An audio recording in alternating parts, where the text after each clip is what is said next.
কোথায় হারিয়ে যাচ্ছি আমরা?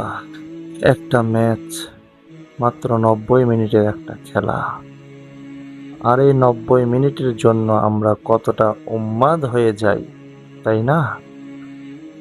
রাত জেগে খেলা দেখা, প্রিয় দলের পতাকায় বাড়ি সাজানো, পছন্দের খেলোয়াড়ের জার্সি গায়ে জড়িয়ে উল্লাস করা, কত আয়োজন আমাদের। কিন্তু কখনো কি খেলা শেষে গভীর রাতে চারপাশটা যখন নিঝুম হয়ে আসে, জায়নামাজে দাঁড়িয়ে একটু ভেবে দেখেছি আমরা আসলে কোন দিকে যাচ্ছি?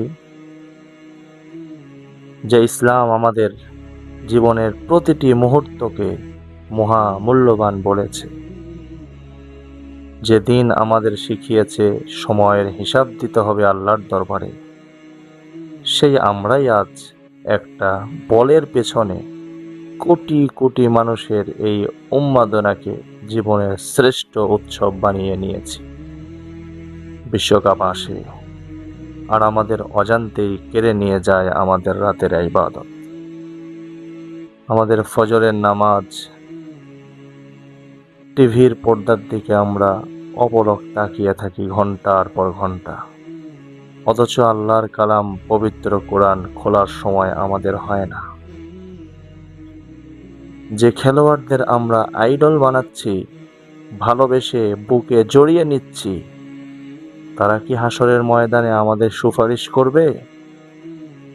তারা কি আমাদের একটুখানি নেকি দিয়ে সাহায্য করবে? না, কেউ করবে না।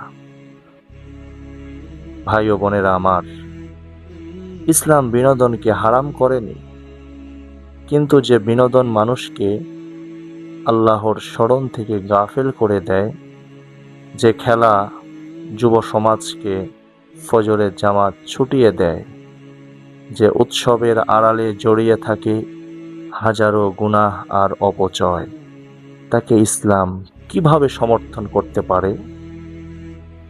আমরা তো সেই উম্মত যাদের হৃদয় কাদার কথা ছিল ফিলিস্তিন, সিরিয়া আর পৃথিবীর আনাচে কানাচে নির্যাতিত মুসলিম ভাই বোনদের জন্য, অথচ আজ আমাদের চোখ দিয়ে পানি পড়ে প্রিয় দল হেরে গেলে।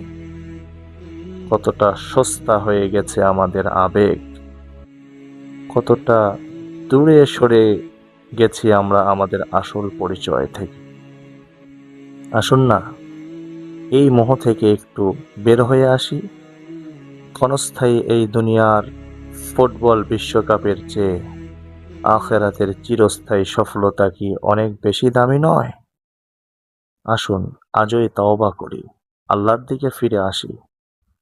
খেলার মাঠের উল্লাস নয়, আমাদের আসল আনন্দ যেন হয় জান্নাতের সুসংবাদে। আল্লাহ আমাদের সবাইকে সহিহ বুঝ দান করুন, আমিন। আসসালামু আলাইকুম ওয়া রাহমাতুল্লাহি ওয়া বারাকাতুহু।